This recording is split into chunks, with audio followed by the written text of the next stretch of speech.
जय हिंद। आपका स्वागत है एक बार फिर से ज्योग्राफी एक बेहतरीन क्लास में। आज जो हमें टॉपिक कवर करना है वो है हमारा प्रजाति और जनजाति।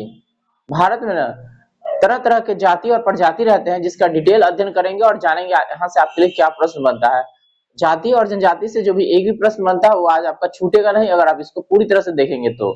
लेकिन आज है 23 अप्रैल और आज के दिन हम लोग मनाते हैं बाबू वीर कुंवर सिंह के याद में, जन्मदिन मनाते हैं उनका। ठीक है, बाबू वीर कुंवर सिंह के याद में आज के दिन सेलिब्रेट करते हैं। और कभी कभी परीक्षा में पूछ देता है कि वीर कुंवर सिंह 1857 की क्रांति में नेतृत्व कहां से किए थे, तो बिहार से नेतृत्व किए थे। बिहार के सासाराम जिले से वे थे, जो आरा के अंतर्गत आता है, और वहां के जमींदार थे। और भारत की स्वतंत्रता के लिए उन्होंने अंग्रेजों से लोहा लिया था। उन्हीं के सम्मान में आज के दिन हम लोग सेलिब्रेट करते हैं। ठीक है, तो ये क्वेश्चन बिहार का जो भी एग्जाम होता है उसमें एक क्वेश्चन बनता है वीर कुंवर सिंह से, तो इसको आप ध्यान में रखिएगा। ठीक है, आप बात करते हैं प्रजाति के बारे में। देखिए, तरह तरह के प्रजाति भारत में पाए जाते हैं। ठीक है, और अलग अलग क्षेत्र में निवास करते हैं। ठीक है, तो जानते हैं यहाँ से पुस्तक में क्या बातें दी गई है। कहता है भारतीय संविधान भारतीय संविधान अनुसूचित जनजाति को परिभाषित नहीं करता। संविधान का अनुच्छेद 366 के 25 के अनुसार अनुसूचित जनजाति उन समुदायों को कहा जाता है जो संविधान के अनुच्छेद 242 के तहत अधिसूचित किए गए हैं। यानी कि इनके बारे में जो वर्णन किया गया संविधान में आर्टिकल 342 में है। ठीक है, यानी भारतीय संविधान में आर्टिकल 342 है, उसमें ना जनजाति के बारे में वर्णन किया गया है। भारत में जनजातियों के निर्धारण के लिए ना अनेक आदिम लक्षण, सांस्कृतिक विशेषताएं, विशेषीकरण, भौगोलिक अलगाव, बड़े पैमाने पर समुदाय के साथ संपर्क में शर्मा और पिछड़ा वर्ग को आधार बनाया गया है। फिर से बता दें आपको कि भारत में जनजातियों के निर्धारण के लिए उनके आदिम लक्षण, सांस्कृतिक विशेषीकरण, भौगोलिक अलगाव, बड़े पैमाने पर समुदाय के साथ संपर्क में शर्म और पिछड़ापन को आधार बनाया गया है। जनजातीय क्षेत्र के अनुसार देश को 7 हिस्सों में बांटा गया है। यानी भारत को जनजाति के अनुसार बांटने की कोशिश किया गया है, उसमें ना उसको 7 अलग अलग हिस्सों में खंडित किया गया है, बांटा गया है। पहला आपका उत्तरी क्षेत्र, पूर्वी क्षेत्र, पहला आपका उत्तरी क्षेत्र, दूसरा आपका पूर्वोत्तर क्षेत्र, उसके बाद पूर्वी क्षेत्र, मध्य क्षेत्र, पश्चिमी क्षेत्र, दक्षिण क्षेत्र और द्वीप क्षेत्र। तो ये सारे अलग अलग क्षेत्र है जो भारत को जनजातियों के अनुसार समूह को देखते हुए विभाजित किया गया है। तो 7 समूह में बांटा गया। कहता है भारत में कुल जनसंख्या का 8.6% अनुसूचित जनजाति पाई जाती है। तो 8.6 है, याद रखिएगा, पूरे जनसंख्या का 8.6% अनुसूचित जनजाति है। ठीक है, पूरे भारत में, समझ गए। प्रत्येक 10 साल पर हमारे यहाँ जनगणना होता है ना, तो अनुमान लगाया गया। ठीक है, क्योंकि अब जनजाति की जनसंख्या नहीं ना काउंट कर सकते हैं, लेकिन जो काउंट किया गया, जो डेटा हमारे पास आया उसके अनुसार। ठीक है, इसकी सर्वाधिक जनसंख्या क्रमशः मध्य प्रदेश में है। जनजाति सबसे ज्यादा कहाँ है? उसके बाद महाराष्ट्र में, उसके बाद उड़ीसा में पाई जाती है। वर्ष 2011 की अनुसूचित जनगणना के अनुसार पंजाब, हरियाणा, चंडीगढ़ और दिल्ली तथा पुडुचेरी में अनुसूचित जनजाति समुदाय नहीं पाए जाते हैं। परीक्षा क्वेश्चन है, याद रखिए। अनुसूचित जनजाति कहाँ कहाँ नहीं मिलेगा आपको? पंजाब में नहीं है, हरियाणा में नहीं है, चंडीगढ़ में नहीं है, दिल्ली में नहीं है, पुदुचेरी में नहीं है। ठीक है, यहाँ पे ना अनुसूचित जनजाति नहीं है। एससी होता है अनुसूचित जाति और एसटी होता है अनुसूचित जनजाति। ठीक है, तो सबसे ज्यादा अनुसूचित जनजाति कहाँ है? मध्य प्रदेश में। अब कहाँ नहीं है? तो पंजाब में एक भी नहीं है, चंडीगढ़ में एक भी नहीं है, हरियाणा में एक भी नहीं है, दिल्ली में एक भी नहीं है, पुदुचेरी में नहीं है। अनुसूचित जनजाति इस क्षेत्र में नहीं है। कहता है वर्ष 2011 की जनगणना के अनुसार भारत सबसे बड़ा जनजाति समूह भील है। चिन्ह लगाइए, परीक्षा क्वेश्चन है। भारत में सबसे बड़ा जनजाति किसका है? भील का है। ये परीक्षा में क्वेश्चन बना है कई बार, आपसे भी बनेगा। एसएससी में बना है, बीएसएससी में बना है, ठीक है, बीपीएससी में भी बनता है। भारत की सबसे बड़ी जनजाति कौन सी है? भील। केकरा अनुसार? 2011 की जनगणना के अनुसार। 2011 की जनगणना के अनुसार सबसे बड़ी जनजाति समूह कौन सी हो गई? भील। परीक्षा में बनता है क्वेश्चन, याद रखिए। सबसे ज्यादा जनजाति कहाँ है? तो मध्य प्रदेश में। कौन राज्य में जनजाति नहीं है? तो दिल्ली में नहीं है, हरियाणा में नहीं है, पंजाब में नहीं है, चंडीगढ़ में नहीं है, इतना राज्य में ना नहीं है, अब पुडुचेरी में नहीं है। समझ गए? इतना राज्य में ना जनजाति नहीं है, लेकिन सबसे ज्यादा जनजाति कहाँ है? तो मध्य प्रदेश में, जिसको टाइगर स्टेट के नाम से भी जाना जाता है ना। याद है ना टाइगर स्टेट? ठीक है, आगे बढ़ जाते हैं। कहता है इसकी संख्या कहता है उसका गोंड जनजाति समूह ना जनसंख्या में दूसरे स्थान पर है। अब दूसरा स्थान पर कौन है? गोंड है। एक नंबर पर तो भील हो गया, दूसरा है गोंड। तो भारत की दूसरी सबसे बड़ी जनजाति कौन सी है? गोंड। परीक्षा पूछता है भारत की सबसे बड़ी जनजाति है भील और दूसरी सबसे बड़ी है गोंड। परीक्षा में ऐसे पूछेगा भारत की दूसरी सबसे बड़ी जनजाति कौन सी मानी जाती है, तो वो है गोंड। याद रहेगा ना? एक नंबर पर भील, दो नंबर पर गोंड। याद रखिए, परीक्षा क्वेश्चन है, ठीक है। इसी प्रकार तीसरे एवं चौथे क्रम पर क्रमशः तीसरा पर संथाल है। तीसरा पर संथाल, तीसरा पर क्या है? संथाल। इतना याद रखेगा, परीक्षा में नहीं पूछेगा, मतलब कोई भी क्वेश्चन नहीं छूटेगा। पहला पूछेगा भील, दूसरा पूछेगा गोंड, तीसरा पूछेगा संथाल और चौथा आपका जो पूछेगा ना वो चौथा पर तो नहीं जाना चाहिए क्वेश्चन, लेकिन कभी कभी पूछ देगा तो उसको भी आप लोग ध्यान में रखेगा। नौकदा है, क्या है? नौकदा, नौकदा। और पांचवें नंबर उराव है। चौथा नंबर नौकदा, पांचवें नंबर पर उराव है, ठीक है। तो पूछेगा भारत की सबसे बड़ी जनजातीय समूह कौन सी है, तो एक नंबर भील। पूछेगा भारत की दूसरी सबसे बड़ी जनजातीय समूह कौन सी है? गोंड। पूछेगा भारत की तीसरी सबसे बड़ी जनजातीय समूह कौन सा है? संथाल, संथाल। उसके बाद नौकदा, उसके बाद उराव। समझ गए? चौथा पांचवा ना नहीं पूछना चाहिए आपको, लेकिन ध्यान में सुन लीजिए, नौकदा है उराव है। समझ गए? नौकदा और उराव, नौकदा, नौकदा और उराव। समझ गए? परीक्षा पूछेगा तो याद रहेगा ना? ये हो गया आपका 4 पर, हो गया 5 पर, ठीक है। नौकदा और उराव परीक्षा में कभी कभी पूछ लेता है, ठीक है। इसको ध्यान में रखिएगा। तो थारू, थारू जनजाति ना उत्तराखंड के नैनीताल में। थारू जनजाति कहाँ? थारू जनजाति उत्तराखंड के ना नैनीताल में पाया जाता है, ठीक है। उत्तर प्रदेश के गोरखपुर जिले में तक फैली है। ये तराई क्षेत्र में, बिहार के तराई क्षेत्र में निवास करते हैं। माने थारू जनजाति कहाँ मिलेगा आपको? उत्तराखंड के नैनीताल से उत्तर प्रदेश के गोरखपुर जिले के तराई क्षेत्र में, बिहार के तराई क्षेत्र में ये निवास करते हैं। ये हिंदू धर्म मानी जाती है। थारू कौन सा धर्म है? हिंदू धर्म से है। थारू जनजाति ना दीपावली को ना शोक एवं शोक पर्व के रूप में मनाता है। ये क्वेश्चन कई बार बीपीएससी पूछा है, एसएससी भी पूछा है, बीएससी से भी पूछा है। निम्नलिखित में से वह कौन सी जनजाति है जो दीपावली को शोक के तौर पर मनाते हैं? शोक मतलब समझ रहा है ना? शोक माने क्या होता है? दुख, दुखी, दुखी के तौर पर मनाते हैं। हम लोग तो दीपावली दीप जलाते हैं, खुशी मनाते हैं ना, तो लोग ना दुखी मना, दुख होते हैं, ठीक है। कई बार पूछा है, ठीक है। दरोगा में पूछ सकता है। नाम है थारू, ठीक है। क्या नाम है? थारू। तो थारू एक ऐसी जनजाति है भारत के जो दीपावली के ना दिन को ना वो शोक के रूप में मनाते हैं, ठीक है। थारू जनजाति, समझ गए? परीक्षा में पूछेगा, याद रहेगा ना? थारू जनजाति कहाँ पाया जाता है? उत्तराखंड में, बिहार के तराई भाग में, उत्तर प्रदेश के गोरखपुर में ये सब थारू पाया जाता है। कई बार क्वेश्चन पूछा है कि कौन सा है जो दीपावली को शोक के रूप में मनाते हैं? तो थारू। इनमें संयुक्त परिवार की प्रथा, संयुक्त परिवार माने कि ना लोग ना अलग अलग नहीं रहते, लोग समूह में रहते हैं, अपने परिवार में रहते हैं, दादा नाना बाबा सब एक साथ रहते हैं, ठीक है। तो संयुक्त परिवार का ये समूह है। थारू किरात वंश के माने जाते हैं। कहा जाता है कि ना किरात वंश से है। थारू जनजाति उत्तराखंड की सबसे बड़ी जनजाति है। अगर पूछेगा उत्तराखंड में सबसे बड़ी जनजाति कौन सी है? थारू। याद रहेगा ना? यानी सबसे ज्यादा उत्तराखंड में रहता है। उसके बाद आता है भोटिया। यह जनजाति उत्तराखंड की ना पहाड़ी एवं उत्तर प्रदेश के ना तराई क्षेत्र में निवास करते हैं। कौन है? भोटिया। भोटिया, भोटिया ना मंगोलाइड प्रजाति के होते हैं। भोटिया जनजाति ऋतु प्रवास, ऋतु प्रवास माने कि जब गर्मी पड़ेगा तो कहीं अलग चल जाएगा, ठंडा पड़ेगा तो कहीं अलग चला जाएगा, इसको कहते हैं घुमंतु भोटिया। क्या कहते हैं? हाँ, का नाम है भोटिया, ठीक है। तो ऋतु प्रवास करते हैं। ऋतु प्रवास माने कि अपना जगह बदलते हैं, एक जगह पर हमेशा नहीं रहते, जैसे मौसम बदलता है कि अपना जगह भी बदलते हैं। तो कहता है भोटिया जनजाति ऋतु प्रवास करती है। भूटिया जनजाति सिक्किम, पश्चिम बंगाल और त्रिपुरा में पाई जाती है।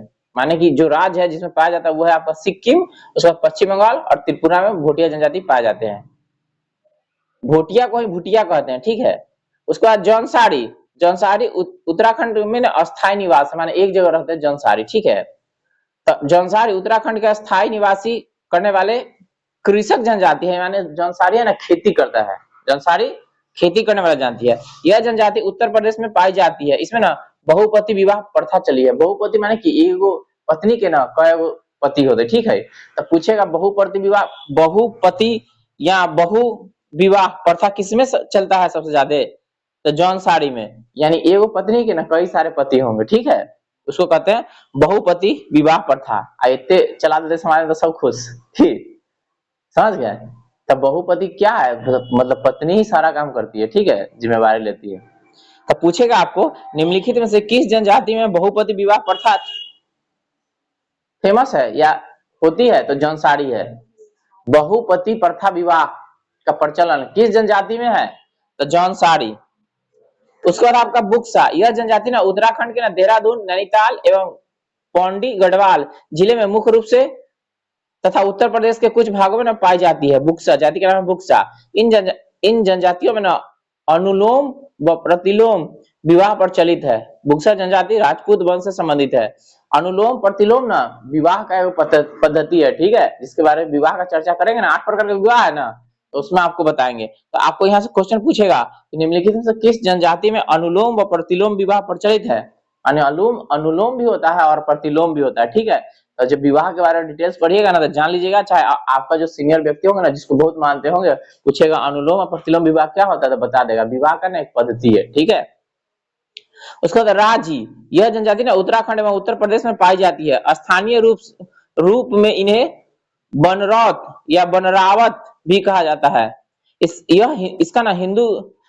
इसका धर्म ना हिंदू है। इन जनजातियों में कृषि की झूम कृषि प्रथा किसको कहते हैं, मतलब काटो जलाओ उपजाओ और छोड़ दो, ठीक है। जंगल को काटते हैं, काट कर जला देते हैं, उसमें कृषि करते हैं, खेती करते हैं, फिर उसके बाद दूसरी जगह फिर खेती करते हैं, इसको कहते हैं झूम कृषि। और झूम कृषि ना पूर्वोत्तर भारत में ज्यादा फेमस है, ठीक है।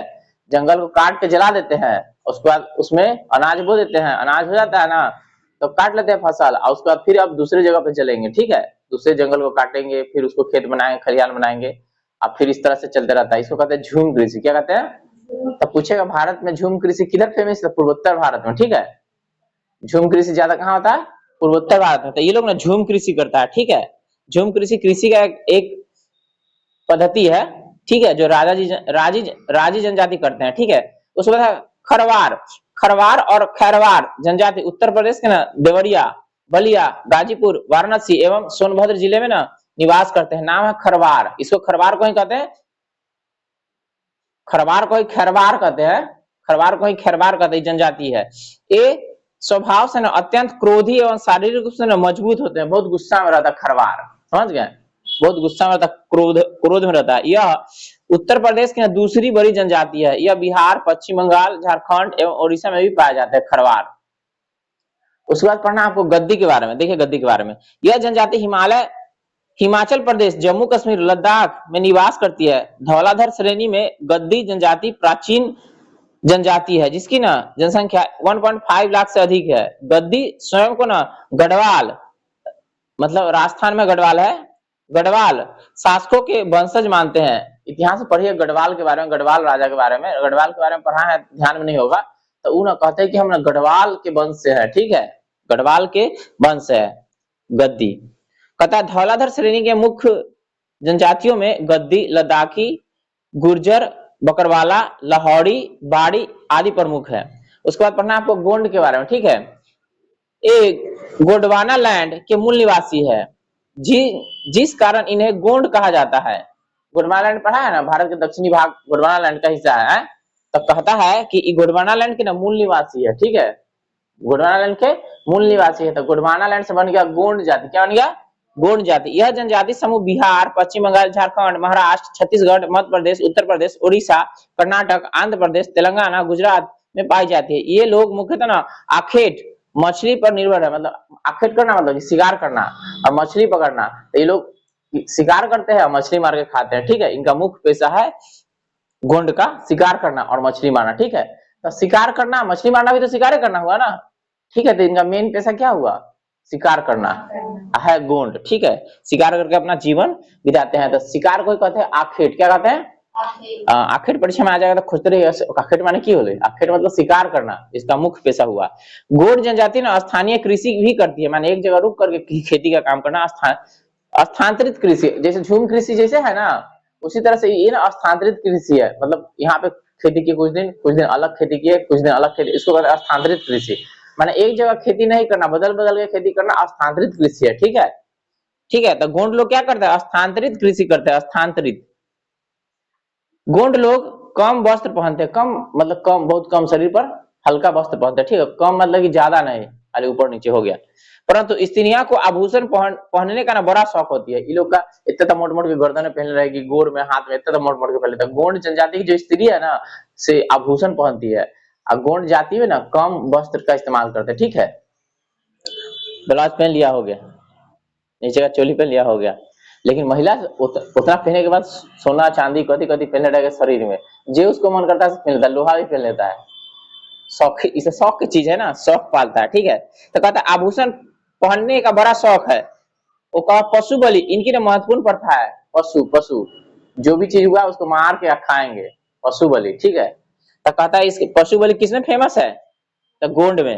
गोंड जनजाति समूह उत्तर प्रदेश का ना सबसे बड़ा जनजाति समूह है। ये पूछेगा सबसे बड़ा जनजाति समूह गोंड कहाँ है, तो उत्तर प्रदेश में है। कहता है भील, भील शब्द की उत्पत्ति ना तमिल भाषा के ना बिल्लूर भिलावर शब्द से हुई है, जिसका अर्थ होता है धनुर्धारी। धनुर्धारी मतलब कि तीर धनुष चलाने वाला को धनुर्धारी कहते हैं।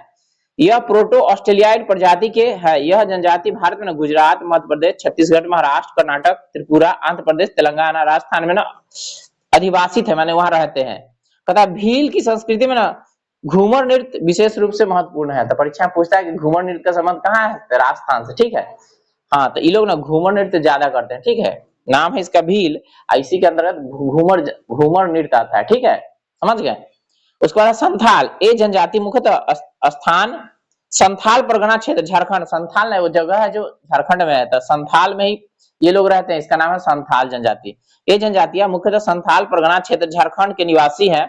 संथाल लोग बिहार, त्रिपुरा, पश्चिम बंगाल, झारखंड, उड़ीसा में निवास करते हैं।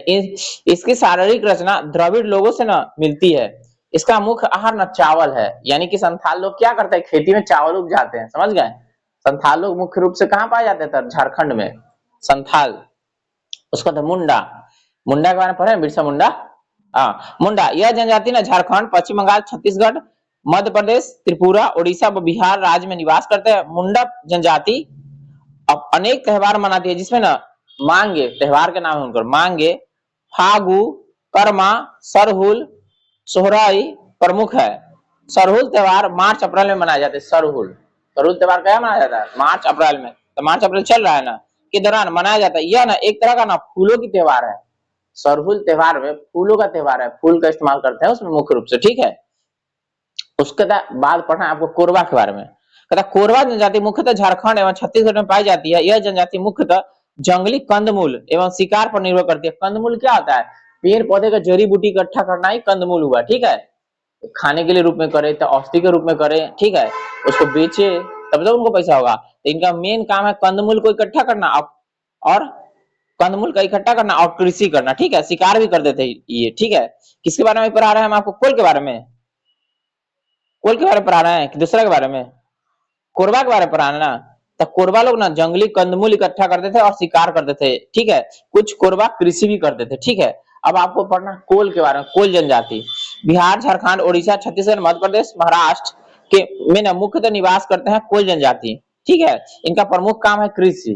तो संथाल वाला जैसे कृषि करता था, चावल उपजाता था, उसी तरह से ना ये कोल है जो कृषि करता है। ठीक है, कहता है मांगनियर जनजाति का नाम है। मांगनियर राजस्थान के रेगिस्तान में निवास करने वाले मुस्लिम जनजाति है। यह जनजाति अपनी ना संगीत परंपरा के लिए ना विख्यात है। संगीत आपको अकबर बाबर सब पढ़ा है, संगीत उंगीत बजाता था उसमें था। या जब यूरोप वाले आक्रमणकारी भारत आए, मध्य एशिया से जो लोग आक्रमण किए थे, उसके साथ साथ संगीत वाला भी आया था। अफगानिस्तान से सब संगीत आया था, संगीत यहाँ पे प्रचार प्रसार के लिए। अरे सूफी सिलसिला नहीं पढ़ा है, तो उसी में के ही है। ठीक है, ये जनजाति है। ठीक है, नाम है मांगनियार। ये राजस्थान में पाया जाता है, रेगिस्तानी इलाके में मुस्लिम जनजाति है ना, संगीत परंपरा के लिए ना विख्यात है। पाकिस्तान के सिंध प्रांत में भी काफी संख्या में ना ये पाए जाते हैं मांगनियार। उसके बाद पढ़ना आपको खासी के बारे में। खासी जनजाति मुख्यतः उत्तर पूर्वी राज्यों मेघालय, असम, मिजोरम में निवास करते हैं। खासी यह जनजातियां झूम कृषि करती है। झूम कृषि आगे समझा दिए हैं, तो खासी लोग है ना झूम कृषि करते हैं। उसके बाद पढ़ना आपको टोडा। यह जनजाति ना नीलगिरी की पहाड़ी, बताया था ना कार्डमम की इलाज वहीं पे है, तो नीलगिरी की पहाड़ी जो तमिलनाडु में है, नीलगिरी की पहाड़ी पर निवास करते हैं। नाम है टोडा। इन्हें ना टोडी और टुड्डा नाम से भी जाना जाता है। इन लोगों का दावा है कि यह आर्यों के ना वंशज है। टोडा लोग बोलते हैं कि हम आर्य के वंशज है। जो भारत में आया था ना पशु चारण के लिए, पशु चराने के लिए, हाँ यहाँ पशु के ना चराने के लिए ना खोजने आया था, चारा का तलाश में आया था, लेकिन यहाँ के बस किया। ठीक है, तो एक टोडा लोग बोलता है ना कि आर्य के वंशज है, हम आर्य के जमाने के हैं। इनका मुख्य व्यवसाय पशु चारण है, मतलब पशु को चराता है। ठीक है, और टोडा जनजाति में बहुपति विवाह प्रथा है। तो ने बताया था बहुपति एहो में बहुपति माने एगो पत्नी के कई सारे पति रहेंगे। ठीक है, तो उन्हें केवल में बताए थे बहुपति, याद है आपको? परीक्षा में पूछ देता है, हम आपको याद करवाते याद नहीं रखते आप। बहुपति अभी उधर भी पढ़ा है ना एक जगह, तो ये दोनों में ना बहुपति प्रथा है। ठीक है, अभी जो पढ़ा रहे हैं इसको याद रखें, टोडा है, इसको टोडी भी बोलते हैं। ठीक है, टोडा टोडी इसी का नाम है, इसमें भी बहुपति विवाह होता है। तो चिन्ह लगा लीजिएगा तब ना याद रहेगा कि उधर क्या कहते हैं, उधर क्या कहते हैं। उधर कहते हैं जनसौरी, उधर कहते हैं जनसौरी, यह है टोडा। ठीक है, याद रहेगा, दोनों में बहुपति है। उसके बाद आपको पढ़ना है जारवा। जारवा ना अंडमान निकोबार में पाया जाता है जनजाति। ठीक है, यह अंडमान और निकोबार द्वीप समूह में दक्षिणी अंडमान द्वीप एवं मध्य अंडमान द्वीप पर निवास करते हैं। इनके आवासीय क्षेत्र को ना मानवीय गतिविधियों के लिए निषिद्ध घोषित कर दिया गया है कि इस क्षेत्र में रहता है ना, उस क्षेत्र में ना इधर से मानव ना नहीं जाएगा। ठीक है, क्योंकि वो आदमी सबको मार देता है। ठीक है, किसी को भी नहीं छोड़ता है। ये है जारवा, आदिम जनजाति है। आदिम आदमी को मार के भी खाया जाता है। ठीक है, आदिम जनजाति। पूछेगा जारवा कहाँ रहता था? अंडमान निकोबार में। ठीक है, आदिम जनजाति हुआ ना, मानव का ना हस्तक्षेप करना नहीं है। निषिद्ध मतलब होता है हस्तक्षेप, उसको ना आप हस्तक्षेप नहीं कीजिए, उधर नहीं जाइए उसके समाज में। ठीक है, तो निषिद्ध है, उधर मानव को जाना निषिद्ध घोषित कर दिया गया है। उसके बाद पढ़ना ओंग। ओंग भारत के ना सबसे आदिम जनजाति में से एक है, मैंने सबसे पुरानी जनजाति में से एक है ओंग। भारत में ओंग जनजाति के लोग अंडमान और निकोबार द्वीप समूह के लघु अंडमान द्वीप और पश्चिमी हिस्से में अधिवास करते हैं, यानी रहते हैं। ये निग्रोड प्रजाति के न है। सोमपेन सेंट्रली जनजाति भी अंडमान एवं निकोबार द्वीप समूह में पाई जाती है। जितना अंडमान निकोबार वाला कहे ना, ध्यान रखिएगा, परीक्षा में कई बार पूछा है, आपसे भी पूछेगा। ठीक है, सोमपेन जनजाति ग्रेट निकोबार द्वीप में पाई जाती है तथा मंगोलाइड प्रजाति के है। सेंटिनेली उत्तरी सेंटिनेली द्वीप में निवास करते हैं। ग्रेट अंडमानी जनजाति अंडमान द्वीप में पाए जाते हैं। नागा जनजाति नागालैंड, मणिपुर, असम, मेघालय एवं मिजोरम में पाई जाती है। नाम है नागा। ठीक है, तो नागा जनजाति कहाँ मिलेगा? नागालैंड, मणिपुर, असम, मेघालय एवं मिजोरम में पाई जाती है। मिजोरम की जनजाति है। नागा जनजाति झूम कृषि करती है। नागा जनजाति झूम कृषि करती है तथा अधिकांश नग्न अवस्था में पाए जाते हैं। मतलब नग्न माने कपड़ा नहीं पहनते हैं। ठीक है, नागा नामे है और नग्न रहते हैं, नग्न अवस्था में पाए जाते हैं। झारखंड की अन्य जनजातियां हैं उराव, हो, भूमिज, खाड़िया, सौरिया, पहाड़िया, बिरहो, खोंड, खरवार, असुर, बैगा आदि प्रमुख है। राजस्थान की प्रमुख जनजातियां भील, उसके बाद मीना, सहरिया, गरासिया, दमोर, पटेलिया आदि। अपना आपका चांगपा तिब्बती जन प्रजाति समूह की अर्ध खानाबदोश। अर्ध खानाबदोश क्या होता है कि 6 महीना एक जगह पे रहे, 6 महीना एक जगह पे रहे, मतलब घूम घूम के विचरण करके अपना जीवन यापन करते हैं, उसको कहते हैं खानाबदोश। माने एक जगह पे नहीं रुकते हैं। ठीक है, खानाबदोश जीवन यापन करते हैं, माने कि कहीं टेंट गाड़ लिए और उधर रह लिए, जो भी मिला खाने के लिए पेड़ पौधे से, जो भी चाहे पशु से मार के खा लिए। ठीक है, उसको बोलते हैं खानाबदोश। ठीक है, तो खानाबदोश जनजाति है जो मुख्यतः लद्दाख के जास्कर में पाई जाती है। ठीक है, तो ये कुछ जनजाति है जिसके बारे में हम आपको पढ़ा है, परीक्षा में पूछेगा आपको। ठीक है, ध्यान रखिएगा, लगभग जनजाति के बारे में हम आपको कह दिए हैं। ठीक है, चलते चलते आपसे क्वेश्चन करना चाहेंगे कि भारत की ना सबसे बड़ी दूसरी जनजाति कौन सी है? कमेंट करके कृपया बताइए। अगर इसका आंसर आपको नहीं मिल रहा है तो कोशिश कीजिए वीडियो का एक बार रिवाइंड करके देखने का। जितना भी जनजाति पढ़ा है ना, यहाँ से जो परीक्षा में क्वेश्चन बनता है आपका क्लियर हो जाएगा डाउट। ठीक है, क्योंकि बहुत ही अच्छा टॉपिक है, क्वेश्चन एक बार एग्जाम में आ जाता है तो बहुत सारे छात्र मुश्किल में चल जाते हैं। तो इसलिए एक बार वीडियो को देखिए और अच्छा लग रहा है तो इसको लाइक कर दीजिए और अपने दोस्तों में शेयर कर दीजिए ताकि उनका भी ज्ञान बढ़ सके। ठीक है, आने वाला एग्जाम में ना यहाँ से प्रश्न आपको देखने को मिलेगा। ठीक है, मिलते हैं अगले वीडियो में, तब तक के लिए जय हिंद।